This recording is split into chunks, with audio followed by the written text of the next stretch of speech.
Before I talk mad smack on the game Blades of Time for the Nintendo Switch, I wanted to give you a little background on the title. This game was originally developed and released on PS3, Xbox 360, and PC. The game came out way back in March of 2012. However, earlier this year it launched on Switch, and this might shock you, but I was loving the game. It's basically not as good Bayonetta combat with not as good Resident Evil 4 shooting, but with those two elements combined, along with some cool platforming, the game is a lot of fun, and looking back at the Metacritic score, I'm assuming the game actually ran properly on those platforms. I'm surprised it sits at a 63 on Metacritic, because like I was saying, before the game totally bugged out on me twice, which I'll get to, I was having a ton of fun, and I would range it somewhere in the 7.5 to 8.5 range. But anyway, it came to Nintendo Switch earlier in the year, and I was an early adopter of the game because I actually got it for review. And I'm glad I actually didn't spend money on this, but I feel sorry for the people who might have, because the game is just simply broken. You cannot play the game. When it originally launched after the first boss battle, the game would just bug out and crash in the same spot over and over again. And on top of all of that, after the game crashed on me multiple times in the same spot, I went in to continue and try and play the game again. The game actually forced me to erase my save in order to continue.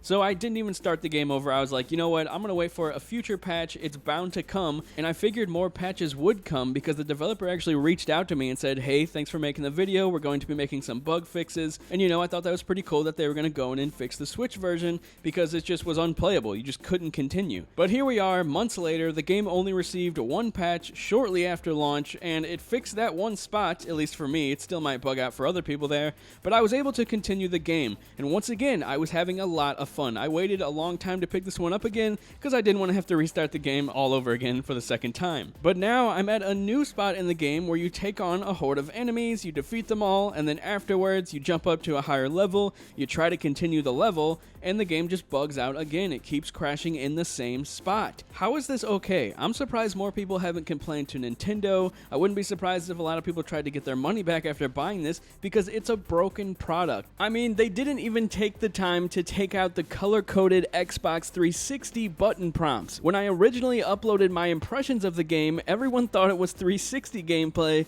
but no, it was the Switch gameplay. And it just should not be allowed on Nintendo's digital shelf. It's $20 on the eShop, and like I said, I'm grateful. Thank you to the developer who gave me a code prior to release. That's really cool, but the game is simply broken. And it's really unfortunate because if it wasn't, I would definitely call this a sleeper hit on Switch. I would recommend it to everyone because I think it's a ton of fun. Third-person shooting with Bayonetta Melee is really awesome in my opinion, and while it's not graphically super pretty, it does enough to get the job done. But not being able to continue because the game constantly crashes over and over in the same spot just should not even be allowed to be sold on the Nintendo shop. I'm gonna keep looking back on this one to see if they update it, because after they do, and if the game is fully playable, I'm definitely going to recommend it, but until then, do not pick up this game. Definitely do not waste your money. Thanks a lot for watching, guys. If you want more videos like this, or video reviews, or opinion videos, be sure to hit that subscribe button, and maybe even that notifications bell if you're feeling generous. I'll talk to you guys later.